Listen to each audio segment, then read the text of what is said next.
ববি দেওয়াল বর্তমানে চলচ্চিত্র শিল্পে একটি শক্তিশালী খলনায়ক হিসেবে সকলের প্রথম পছন্দ হয়ে উঠেছেন। তাঁর অ্যানিমেল সিনেমার পর থেকে পরিচালকেরা তার সঙ্গে কাজ করার জন্য আগ্রহী হয়ে উঠেছেন।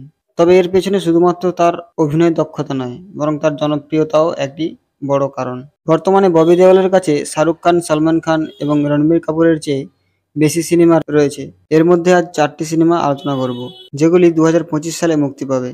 এই সমস্ত সিনেমায় তার খলনায়ক হিসেবে ভূমিকা রয়েছে। প্রথমটি হলো NBK 109। এই সিনেমাটি 2025 সালে সংক্রান্তিতে মুক্তি পাবে। এতে তার সহকর্মী হিসেবে ইমরান হাশমিও থাকতে পারেন। বলা হচ্ছে যে এর শুটিংও সম্পন্ন হয়েছে। এটি নন্দামুরি বালাকৃষ্ণের 109তম সিনেমা, তাই এটি NBK 109 নামে পরিচিত। ববি দেওয়াল এই সিনেমায় খলনায়ক হিসেবে কাজ করবেন। দ্বিতীয় ছবিটি হলো হরিহর বীরমল্লু। এই সিনেমায় প্রধান ভূমিকায় অভিনয় করবেন পবন কল্যাণ।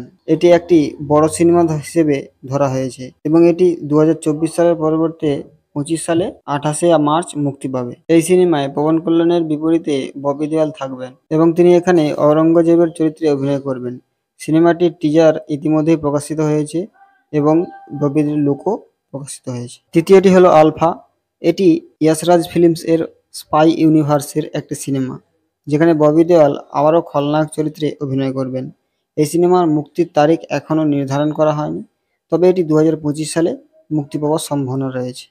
চতুর্থ হলো থেলাপতি 69। থেলাপতি 69 হলো ববি দেওয়াল এবং ভারতের সবথেকে বড় সিনেমা। এর বাজেট প্রায় 1000 কোটি টাকা। এটি থেলাপতি বিজয়ের ক্যারিয়ারের শেষ সিনেমা হতে চলেছে, কারণ তিনি পরবর্তীতে রাজনীতিতে যোগ দিতে যাচ্ছেন। এই সিনেমাতেও ববি দেওয়াল রয়েছেন, তবে তার চরিত্র কেমন হবে তা এখনও নিশ্চিত নয়। তবে সম্ভাবনা রয়েছে যে তিনি এই সিনেমাতেও খলনায়কের চরিত্র অভিনয় করবেন। ববি দেওয়াল এই 4টি সিনেমার মাধ্যমে 2025 সালে এক নতুন উচ্চতায় পৌঁছানোর আশা করছেন, যা তাকে অন্য মহাতারকাদের সঙ্গে এক সারিতে নিয়ে আসবে।